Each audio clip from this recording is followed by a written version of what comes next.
Grab your pens. We about to get started. I got a great guest lined up. Just a phenomenal young man, and he's very busy, but he's carved out some time to be with us today. So I'm not gonna talk a lot introductory. We got a little bit to talk about this evening. I'll talk about my stuff after our time together. So we're gonna introduce him in just a moment, but I got a couple of quick introductory videos, one of which he has done that really touched my heart about, one of the things that's going on right now. So y'all hold tight. Here we go.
Watching Dante Wright's mom cry on national television, stating that Dante just had a child, a newborn son, and that child will now not have a father in their life. They'll never know him. Watching this woman cry over her child is beyond heartbreaking. See, I don't have any children. I don't know what it feels like to have children or to lose a child.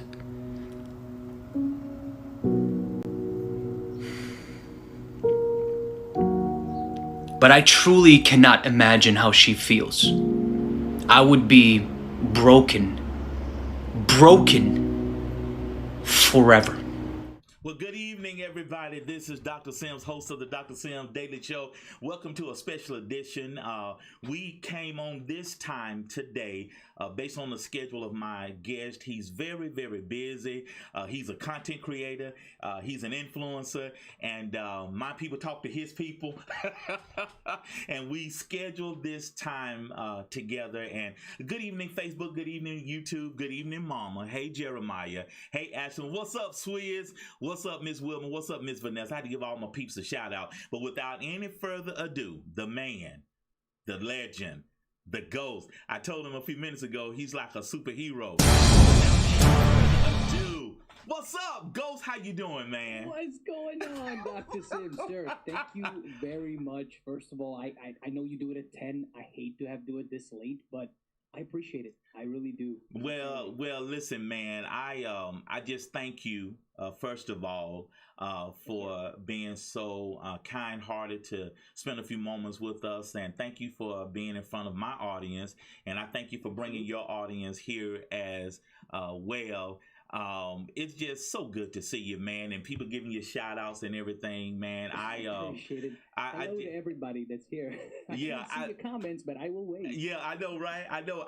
And I watch you. I followed you on TikTok. I got on TikTok several months ago, with the pandemic and everything. Everybody was talking about TikTok, and I'm like, let me check it out. And I have to say, you were one of my first TikTok followers that I follow, and I've been riding with you for a minute. And this is what I love about the Ghost. And like I said, you like a superhero to me. This is what I love about the Ghost. Tell me this. Always, man. All the time. I'm like, let me tell you what I read, or tell me how does this happen? Well, listen, tell us a little bit about the Ghost, and tell us, kind of chronicle your social media journey. How have you gotten so popular so fast? Social media has been part of my life since it started. When I got the first time I got the computer in '97, and then I actually got my own in 2004 when Okay.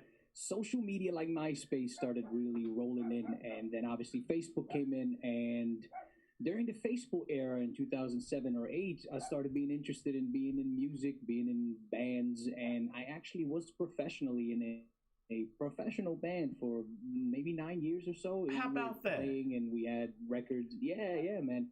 Ghost of April, actually, the name of the band. We do play heavier metal, but I do sing more sing-song Okay. style over the heavy music. But Right. that was really the spark of the social media aspect of how I got started on social media. Now, the band already had fans and Okay, followers. And okay. ironically, some of them found me on TikTok. How and about actually that? support me. Which is amazing. Amazing to even think that they found me and transitioned. But that was really the spark. Was the band. Once the band disbanded, unfortunately, I told myself, I even told my wife at the time was Beyonce, but I gotta do something, man. I can't. That's awesome. I'm too creative. I got too much to say. There's Yeah. so much in this brain Yeah. that needs to come out. And one of my good friends that's actually also a creator on here, told me about TikTok. He said, "Hey, I knew YouTube. He said, Right. "Hey, try TikTok, see what you can do." And And here we here are. we go. Yeah. So Yes, how sir. how how are you liking TikTok so far? TikTok, the platform is very organic. I really like the organic feel of Right. actually getting organic viewers. YouTube is like that, but incredibly hard, immensely hard. YouTube, you have 17 things you need to hit. On TikTok, you have 5. I know, right? It's a lot. Yeah, It's a oh, yeah. lot. It's a lot. Yeah. And I mean, social media is a full-time job. It is. It is absolutely a full-time job. I'm trying to, maybe a content creator on YouTube and TikTok full-time. It is. I'm close, but it's still. I have to. It's a pandemic. I try to build a career during a pandemic. It's the worst. I know. It's a lot. You know what I mean? And I know, we have a very limited amount of time together, and I'm going to definitely bring you back. But to kind of bound our conversation this evening, let's do a report card, and we'll start with President Joe Biden, and we'll hit him. Okay. We're going to hit Trump, and there's so many things going on right now. But I think it will serve us well to kind of start with a report card. So, and you have such a high political IQ. I love your perspective on things. So, I appreciate it. right out the gate, let's grade President Biden, and in your humble opinion, let's grade him and how's he doing with everything, because there's a lot going on. You got mass shootings, you got a pandemic, you got economic hardships, you got unemployment, you got race relations. I mean, it's a whole gamut of things that he has to work with. So kind of give us a grade, and how do you think President Biden is doing? That's difficult to answer. I don't want to give him a low grade. I'm definitely not giving him an A. He's absolutely not deserved an A. But Amen. I agree with that. definitely- Yeah, for sure. But he's better than Trump on every conceivable level, sir. Right. Not Right. even thinking about it. But if I had to actually grade him a C, I would low get C? yeah. I would be if we were in the kind of if we were grading him and he put his Mhm. test on the desk and you and I grading him, I would give him a Mhm. solid C as well. And C because he's still under 100 days in his presidency. It's still early. He's making Right. some strides, but he has so much ground to cover. He does. He has the crap that he just dealt with for 4 years. He's got a lot to fix. There's a lot of problems that I don't even think he'll touch. Right. That's here nor there, but we'll see what happens. Yeah. He's still a moderate, and that's the problem. I understand. Kind of unpack that a little bit. When you say he's a moderate, for us that are not as politically astute, Sure. what does that mean? He's a moderate. Help unpack that a little bit. That's also hard to answer. He's a Democrat. He's for sure a Democrat, but there's different kind, and he's on the left. I'm not. Understand. the man definitely is Right, on the left. right. I mean, he was a pioneer for gay marriage, legalizing gay marriage with President Obama. Right. So yeah, he's definitely on the left, but a moderate is okay. If this is the center right Right. here, okay, let's just say this is the center right here, That's good. and it's going to be really difficult to do, but this is the left. Right. He is like right here as Yeah. a moderate.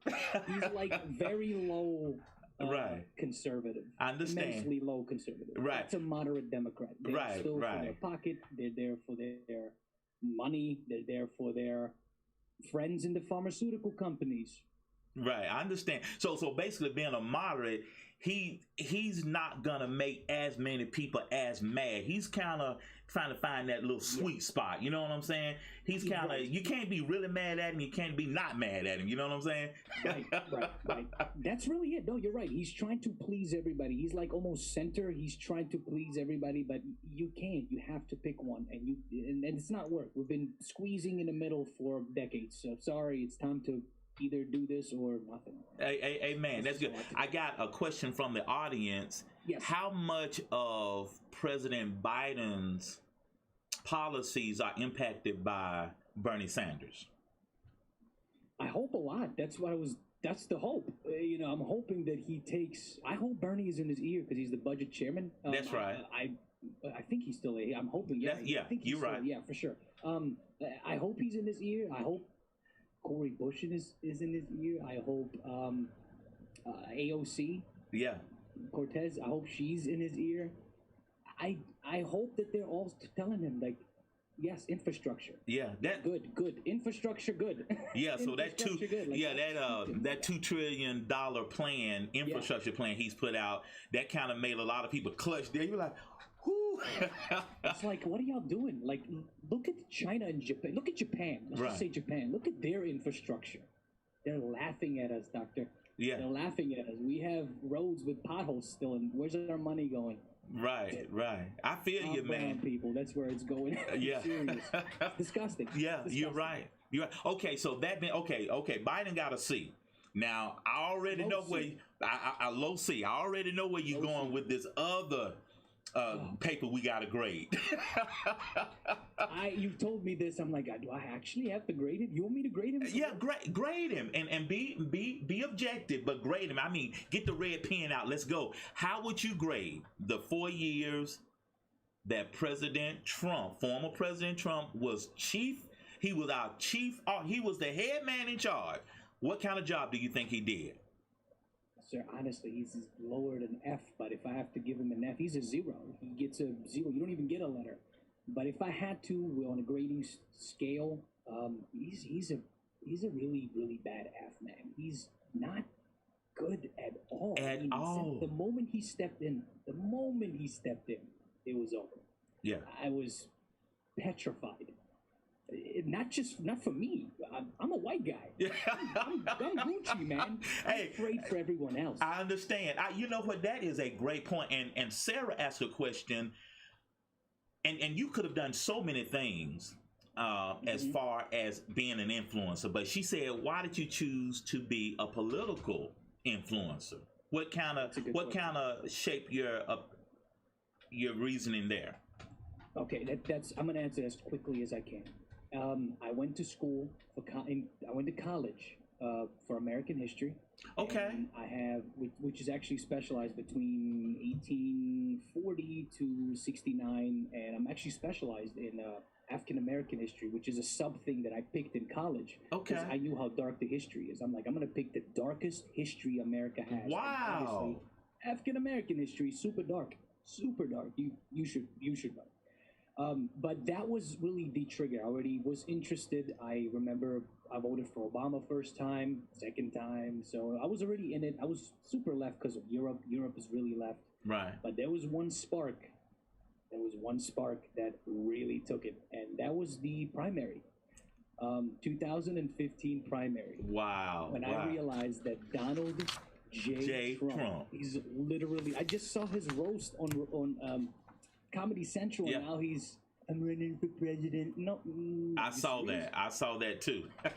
So yeah, and I'm like, hold on, he's running against Hillary, and there's this other gentleman. Who is this Bernard Sanders? Right. I didn't know of him much. I knew of him because of the Senate, but I didn't know of him as a person and what he believes. And that was it. The moment I realized there's somebody in the Senate that believes what I believe, Amen. Looks at things the way I look at them. That was it. I'm going to ask you this question. Let's say you run for president, and you got a lot of people that support you and believe the way that you do. how would you handle, and because a lot of my constituents are giving President Joe Biden, they are really railing him now because he's kind of slow with police reform. Right. Unpack for us, help us understand defund the police, because it's not what people think it is. First of all, unpack defund the police, and how would you solve all of the issues that we're having, people of color having with law enforcement? How would the ghost handle this situation? Because it's very volatile right now. People need to understand, like you said first, what is defund the police? Okay. They're thinking, oh, we're taking all the money away from the police. Right. No. We're restructuring your money. That's what defund the police is. We're going to take the budget that you have and we're going to put it towards police officers with a college degree and have them have a psychology degree. So if there is a domestic dispute between two I like people, that. that is what defund the police is. If people don't know that, then I'm so sorry. Google is a free tool, man. Use it. It's right there. Just read. It's in English, man. I don't know Right. what else you want? Yeah, I want it in English anyways. It's in English. Read it. That is good. I really like that approach, because right now, and again, like you said, Google is our friend.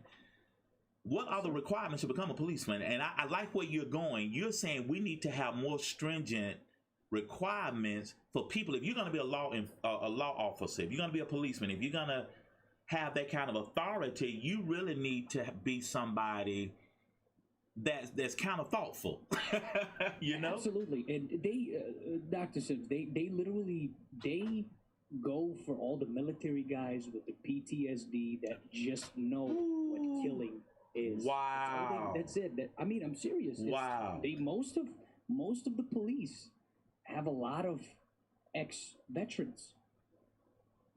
I mean, they are veterans. If they went to war, that's what they did. So it's like, why would you? I wouldn't do that. I would retrain a person and let them handle that. And you're a public servant, man. You are not just, I'm a cop, I'm the law. You are a public servant. I think they forget that. You. I think they forget that word servant. Yes. You are here to serve. You know what I'm saying? You're not a bully. You're not supposed to be a bully, you know? Exactly. What in the last few moments that we have together, and everybody's kind of asking the same kind of question with the same theme.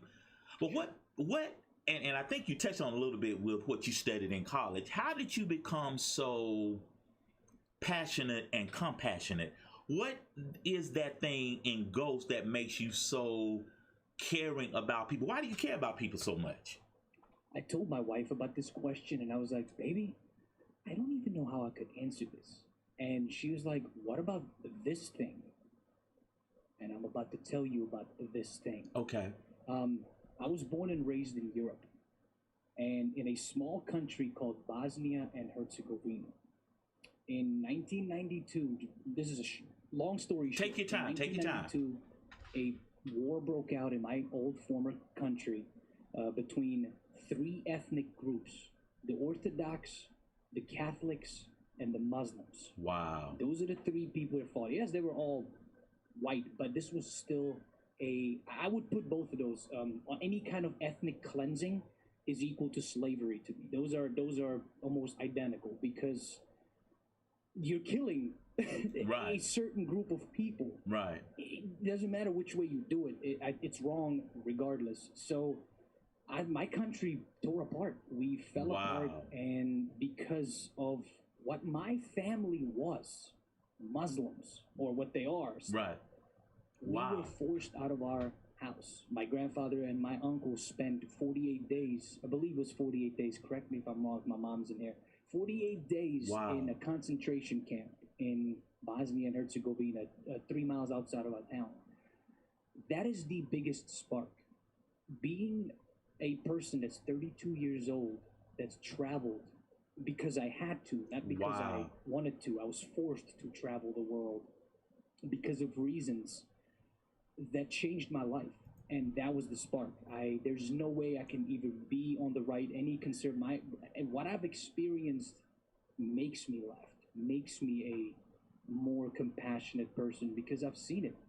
Yes, I am a white man, but trust me, systemic racism is an absolute real thing. Wow, it's alive and well, isn't it? Beyond, like, I mean, it is pumping, and that heartbeat is going, and it's been going ever since this country became what it is in the 1700s. Amen. Exactly. And it's not ever going to change. But no, I'm not trying to get off topic. No, but you're that fine. was You're really fine. You're fine. The war was the big problem. I hate war. I don't like any kind of war. And if you think about it, the only war that was ever fought besides the Revolutionary War in this country was another one, and that to me was a racial war. It's a racial war. They fought war about owning humans. That's exactly right, man. We you and I have a lot in common, and I was getting my thoughts ready for the show, and we need more people that have your heart. And this is the reason I honor and I respect you so much, because you have a heart. I appreciate that. I genuinely do.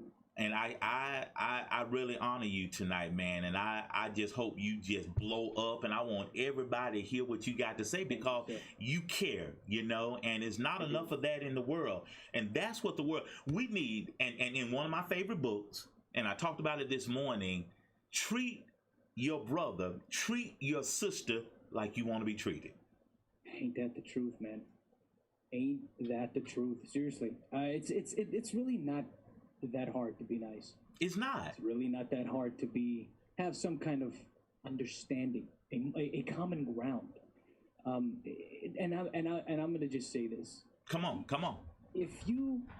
People that hate others because of something that they cannot control, but I'm gonna keep saying this until I'm dead.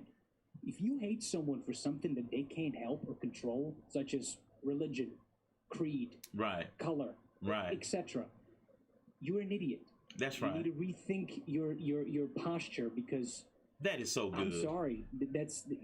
Hate the person for their character. Don't hate them for something they can't control. That is so good, Ghost. That is so. See, this is why I told you're a superhero.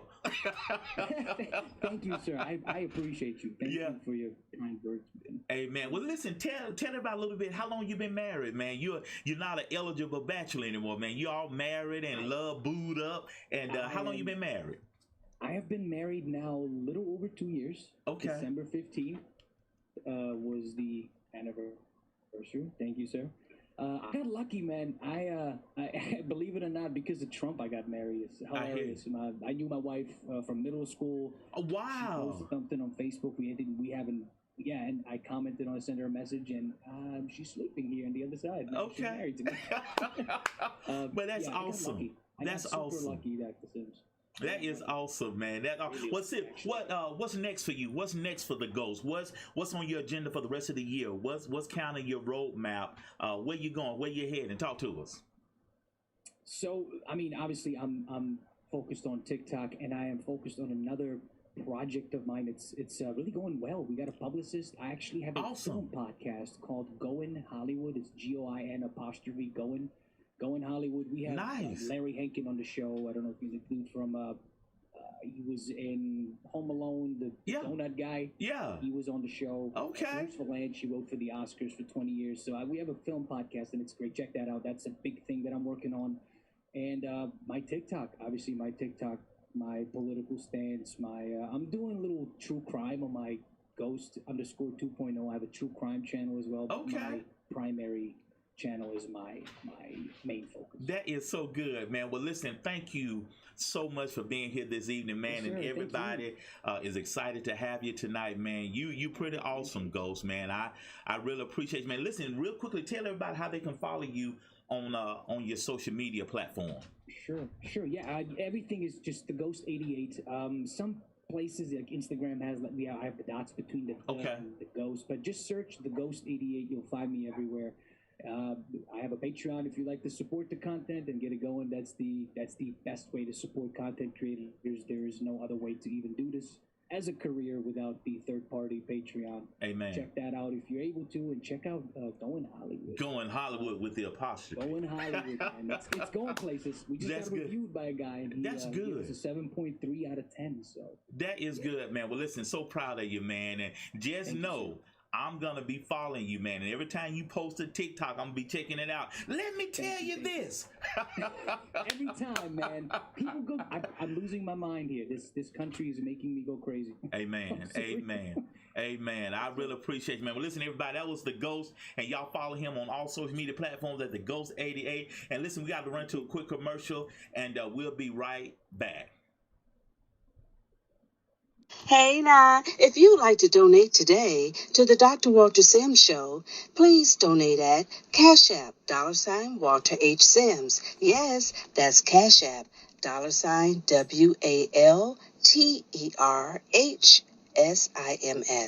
That's Cash App, $Walter.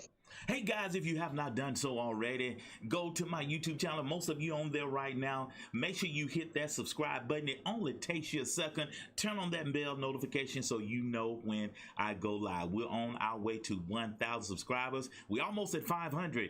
And so when we get to 1,000 subscribers, it will go, I will go live automatically on my website. So listen, make sure you hit that subscribe button and turn on that bell notification. Let me tell you what I'm shaking my head at. Let's go with this right here.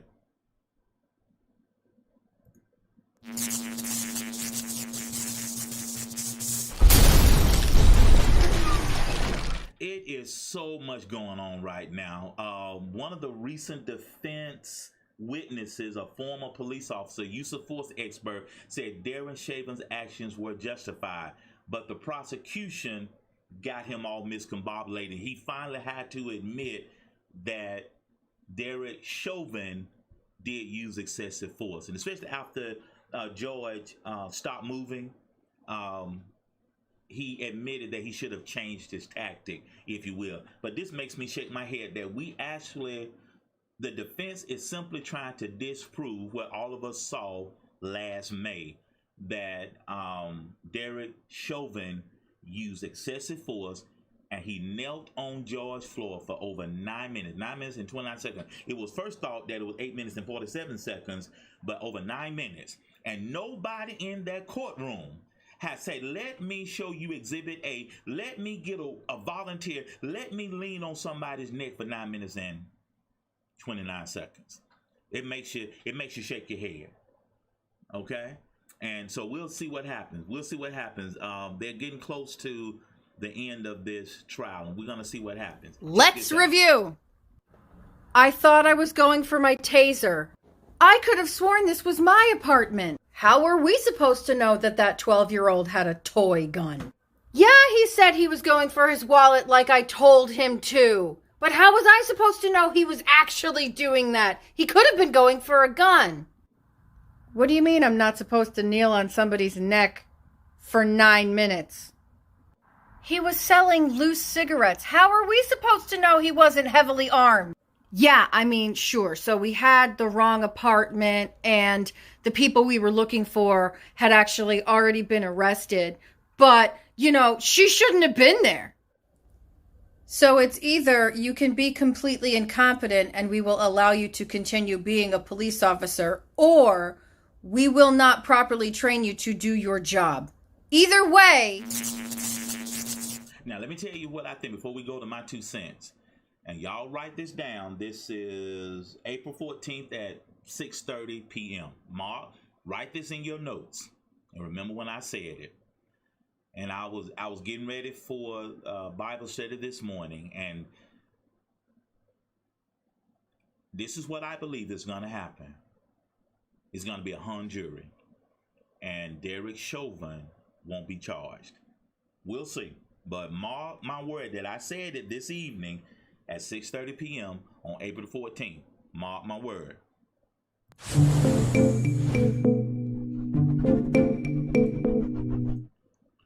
All right, I got a couple of things I want to show you real quick. One is one of the 22 civil lawsuits against Deshaun Watson, the quarterback for the Houston Texans. One of the ladies has dismissed her case against Deshaun. One of the main reasons she did not want to reveal her identity. Okay, that may be well and good, but a lot of damage has already been done. He's lost so many sponsorships, and the Houston Texans have taken them off their weekly show. So a lot of damage has been done. And I heard, hey Swizz, I heard on one of our Madden friends did a video that I listened to last night. And he said, I'm going to kind of wait to kind of give my total opinion till after everything is brought out. But to this point, Deshaun has already lost. Regardless of the final verdict, Deshaun has already lost. He's lost sponsorships. His attorney has admitted Deshaun has been crying. He can't eat. His name has been drugged through the mud. And Deshaun is holding fast to the statement that I didn't do anything that was not consensual. Another baseball player, I saw an article today, a baseball player is being charged with hooking up with somebody during a bachelorette party. What they hooked up after something, a game or something. And he has text messages and DMs to show their hookup was consensual. They didn't hook up after this one night stand, but a baseball player, he has evidence, and we talked about this on the show yesterday, that it's going to get to the point where if we're going to do something, I need proof that this is consensual. You know what I'm saying? So we'll see. Y'all, I like this next video I'm about to show. In 2006, a black female police officer in Buffalo, New York, named Carol Horn, was assisting a white officer in the arrest of a black man named Neil Mack. After Mr. Mack was already in handcuffs, Officer Greg Kykowski put him in a chokehold. Mr. Mack said he couldn't breathe, but he wouldn't let go. So Officer Horn had to step in and force Kykowski to release the chokehold. In response to that, the white officer punched her in her face. Officer Horn was fired in 2008, just short of receiving her pension for intervening in this arrest. Finally, after 11 years, the New York State Supreme Court stepped in and did this. They vacated and annulled the city of Buffalo's decision to fire her and take her benefits. She'll be getting her pension, benefits, and back pay from 2010. The court said that Officer Horn didn't merely stand by and watch a crime being committed. She stepped in, and that she should be a hero for saving a man's life. And if those cowards in Minnesota would have done the same thing, maybe George Floyd would be alive today.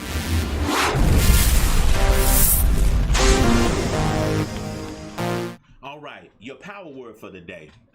And I want you meditating on this, willingness. Dr. Sim, what does willingness mean? Willingness means readiness to do that thing you need to do.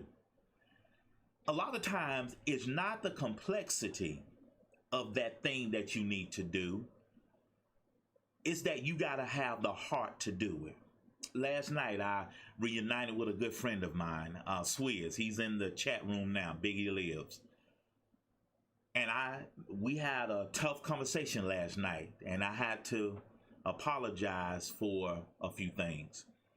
And so he messaged me the other day, and I responded back with my new phone number, and I was willing to give him a call and make sure we stay in contact with each other. If you're living on purpose, if you are living, you have a contract on your life. You're contracted to do a thing that the universe, that God has charged you to do. If you got life, you got a thing to do.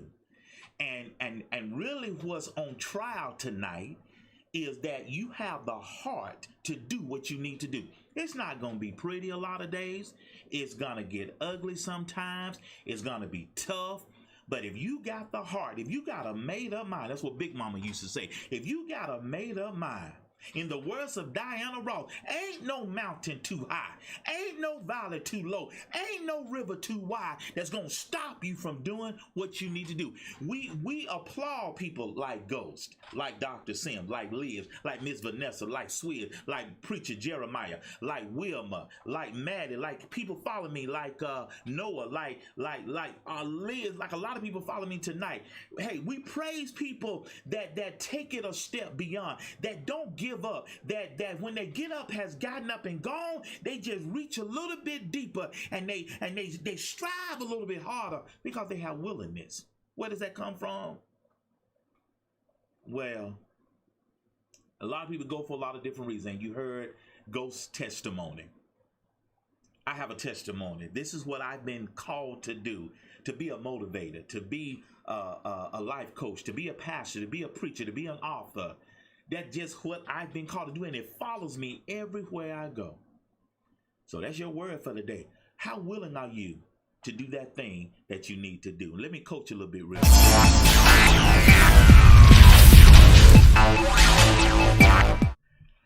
The journey of 1,000 miles, what a great segue. The journey of 1,000 miles begins with the decision to take the first step. You know, Confucius say that the journey of 1,000 miles begins with the first step. Well, I think it's a little bit further upstream than that. The journey of 1,000 miles begins with the decision to take the first step. Somebody needs to hear this tonight. I want to coach you, and I want to leave you with this. The journey of 1,000 miles begins with the decision to take the first step. And if you have not decided, you really have decided not to take that first step. And you want to do so many things. You want to lose weight. You want to start that new job. You want to write that book. You want to start a podcast. You want to start a talk show. But you got to make up in your mind that's what you're going to do. That begs another question. What do you want? A lot of people can't answer that question. What do you want? If you don't know what you want, you can't decide to take the first step in that direction. So my homework assignment for you tonight is decide what you want. Because once you decide what you want, that'll help you build an action plan. Hello? Let me leave one more thing with you. Let me do one more quick commercial. Coaches have two issues, affordability and accessibility. I had a person sign up last week. I had a person just sign up yesterday. I have an exclusive group called the Motivation Zone. A coach is challenged with two things, affordability and accessibility. Everybody tells me all the time, Dr. Sam, I need a life coach, but I can't afford you. Well, I've taken care of that with one fell swoop. The price point right now is only $147 a month. What am I going to get for that, Dr. Sam? You're going to get a free ebook, Walk in Purpose, Grow Rich. You're going to get a Living Motivated, get your notebook journal. I did a training series last April, 30 days. And I asked a question, am I climbing the right mountain? The worst feeling in the world is regret. And it will be a sad day when you get to the top of your mountain only to notice you got a red flag on a blue mountain. You've done all the things you need to do, and here you are on the wrong mountain. And it's all about figuring out your purpose, and we're working on a workbook for that as well. But when you subscribe to the Motivation Zone, you're going to get this 30-day training series. And I'm talking about a lot of meat. That's worth a subscription in itself. Then you're going to get a seat in my private coaching group. We have a private group on Facebook, and I teach on the last Tuesday of the month. And this Tuesday, we're going to be talking about drinking the Kool-Aid and worrying about people's approval. Because I'm telling you, sometimes part of that willingness, a lot of people are not going to pat you on the back. I gave an unpopular message this morning, and a lot of teaching I teach is not popular. Forgive, love, etc. Not popular. And when you live on purpose a lot of times, it gets a little lonely. But God has a set amount of people assigned just for you. And the last thing you get, you'll get a monthly Zoom call with me. So we can sit down and sift through any challenges you may have. And a few of my members, the Motivation Zone, a few of the members are in here right now. And we have a great time. I got a love note for you real quick. I got a love note for you. You know me? Huh? You know me? Yes. You know me? Yes. You know me? For all my people that's in love this evening, when I do my premarital coaching, when I work with couples, when I do relationship coaching, one couple I work with, and they're in my workbook. We're married, we're engaged now. What? They were a good couple. Good. They were just clicking on all cylinders. And they said, Dr. Sim, challenge us. We need you to challenge us. And I said, the danger that good couples have is that they get to a place, a crossroad, and they start taking each other for granted. And so they said, Dr. Sims, how can we guard against that? And I came up with this quote. And y'all put this in your notes, screenshot this, put it in your notes. And the remedy, the formula, the prescription for not taking each other for granted Kiss me like it's the first time and hold me like it may be the last time. Somebody needs to hear that tonight. Because I'm here to tell you, relationships have really suffered a little bit over this last year, the pandemic. But the cure, the formula, kiss me like it's the first time and hold me like it may be the last. Because tomorrow is not promised to us. And we got to live every day to the fullest. You feel me? Come on, somebody. Okay, Peppermint Letter. Okay, I got a question.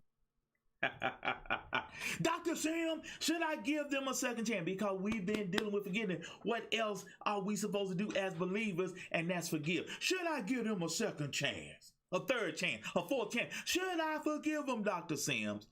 And my prescription is very simple. Are you two in love? And I hear a lot of ladies telling me, y'all, well, I love them, but I'm not in love with them. Okay. Are you two in love? Answer that one question. Number two, would you want them to forgive you? What did I say during my interview with the ghost? What did I say this morning? Treat others the way you want to be treated. And if y'all need help, book an appointment with me. Because if you're in business, life coaching is a business expense. But if you need some relationship help, get in touch with me. All right. Guys, have we had a good show? Have we had a good show this evening? This has been good, hasn't it? It's good to see all my new faces. And thank you for tuning in for a few moments. Swizz wanted me to give him a shout out tonight. My boy Biggie Lives, Jeremiah, everybody. Listen, there you go. It's good to see everybody. Miss Vanessa, it's good to see everybody. Thank you for stopping by. And don't forget, hit that subscribe button. Hit that subscribe button for me. Turn on that bell notification so you know when I go live. And as I always say, if you stay high on life, life is going to stay high on you. Hey now, if you'd like to donate today to the Dr. Walter Sims Show, please donate at Cash App, $Walter H. Sims. Yes, that's Cash App, $WalterHSims. That's Cash App, $Walter H. Sims.